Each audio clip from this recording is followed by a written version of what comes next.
একদিকে সুপ্রিম হুঁশিয়ারি, বিকেল 5টার মধ্যে আজ ফিরতে হবে, কিন্তু জুনিয়র চিকিৎসকরা তারা তাদের দাবি নিয়ে স্বাস্থ্য ভবনে আসছেন। স্বাস্থ্য ভবনে আসছেন কখন?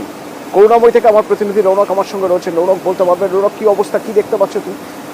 তবে তার আগে একবার দেখিয়ে নিতে চাইবো আপনাদের, এই রৌনকের সঙ্গে কথা বলে করুণাময়ীর ছবি দেখার আগে, যে আরজিকর থেকে আন্দোলনরত ছাত্ররা, জুনিয়র ডাক্তাররা তারা বেরিয়েছেন, তারা বেরোচ্ছেন।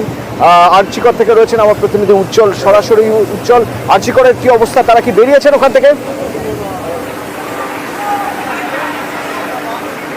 দেখো, তোমাকে সেই ছবি দেখাবো। দেখতে পাচ্ছ যে ইতিমধ্যেই তারা বেরোতে শুরু করে দিয়েছেন। এই যে গাড়িগুলো, এই গাড়িগুলো করেই কিন্তু তারা যাবেন করুণাময়ের উদ্দেশ্যে। ইতিমধ্যেই কিন্তু সেই গাড়িগুলো যাচ্ছে এখান থেকে, এবং দেখতে একটার পর একটা গাড়ি বেরিয়ে যাচ্ছে, এবং এই গাড়িতেই কিন্তু যারা আন্দোলনকারী তারা কিন্তু যাচ্ছেন এখানে, এবং তাদের যে বক্তব্য আমরা শুনছিলাম, এবং তারা আমরা একটুখানি সামনে কথা বলার চেষ্টা করবো যে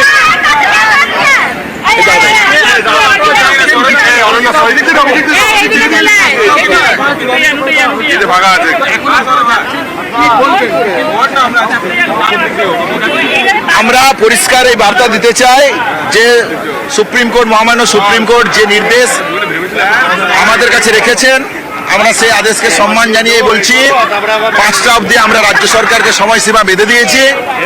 এর মধ্যে আমাদের দাবি মিটিয়ে নেওয়া হোক। এই দাবি মেটালে আমরা কাজে ফিরতে পারি, এবং রোগী পরিষেবা আমাদের দিক থেকে যে হবে কন্টিনিউ করার, সেটা আমরা কন্টিনিউ করব বলে আমরা রাখছি। যদি না হয় সেটা তো এই মুহূর্তে বলতে পারবো না, কর্তা ব্যক্তিদের কাছে থাকবে যে গণ আন্দোলনের যে কোনো পরিসরের যে দাবি তাদের তা মেনে নেওয়া উচিত। যদি না হয় আমাদের অবস্থান, আন্দোলন যেভাবে চলছিল সেভাবেই চলবে।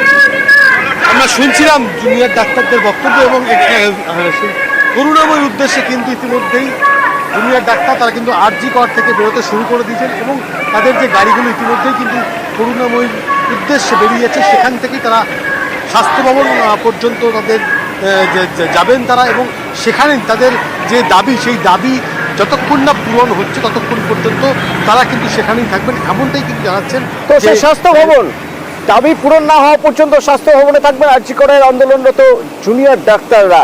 তারা এখান থেকে বেরোচ্ছেন স্বাস্থ্য ভবনের সামনে।